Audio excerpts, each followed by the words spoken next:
আসসালামু আলাইকুম বন্ধুরা, আজকে তোমাদের সাথে একটা নতুন জিনিস শেয়ার করতে আসলাম। জানি না, হয়তো আমার কাছে নতুন হতে পারে, কিন্তু অনেকেরই কাছে এটা আবার নতুন নাও হতে পারে। আসলে সেদিন আমি হঠাৎ করে বাসায় গিয়েছিলাম, বাসায় গিয়ে দেখি কারেন্ট নাই। তো অনেক দেরি হয়ে গেছে। তারপরে কারেন্ট আসাতে আমার মা তাড়াহুড়া করে রান্না বসায় দিল। দেখলাম আমার মা হাঁড়িতে মাছ রান্না করতেছে। আসলে আমরা তো হাঁড়িতে রান্না করি না, তো আমি ভাবলাম হাঁড়ির রান্না মনে হয় ভালো হবে না।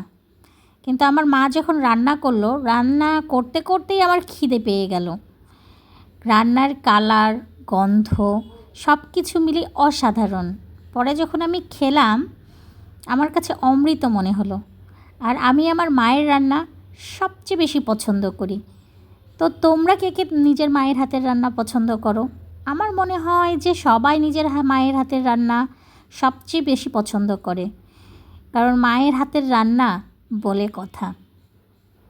আমার মা যাই রান্না করুক না কেন, আমার কাছে সেটা অমৃতর মতো লাগে।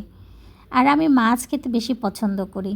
আমার মায়ের হাতের মাছ রান্না, ওহ কি বলবো, যদি খাওয়াতে পারতাম তাহলে হয়তো বোঝাতে পারতাম। আমার মার মাছের ঝোল দিয়েই 1 প্লেট ভাত খাওয়া যায়। সত্যি বলতেছি বন্ধুরা, মিথ্যা কিন্তু না। তোমরাই দেখো আমার মায়ের হাতের রান্নার রং কত সুন্দর, তাই না? আমি তো অপেক্ষা করতেছিলাম কখন রান্না শেষ হবে আর কখন খাবো। অনেক অপেক্ষার পরে রান্না শেষ হলো, আর আমি তৃপ্তি করে ভাত খেলাম। সেদিন অনেক ভাত খেয়েছিলাম, পেট ভরে, মন দিল শান্তি করে ভাত খেয়েছিলাম। আর আমাকে খাওয়াতে পেরে আমার মারও অনেক শান্তি লেগেছিল।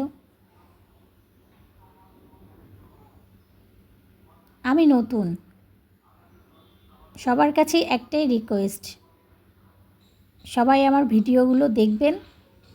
আর যদি কোনো ভুলভ্রান্তি থাকে কমেন্টসে অবশ্যই জানাবেন। আমি চেষ্টা করব নেক্সট ভিডিওতে সেগুলো সংশোধন করার জন্য, কারণ আমি একেবারেই নতুন। চেষ্টা করতেছি শুধুমাত্র শখের বশে। আমি আসলে শখ থেকেই এই ইউটিউব চ্যানেলটি খুলেছি। জানি না কতদিন এটা কন্টিনিউ করতে পারবো, তবে চেষ্টা করব, যদি আমার বন্ধুরা আমার পাশে থাকে, আমাকে সাপোর্ট করে।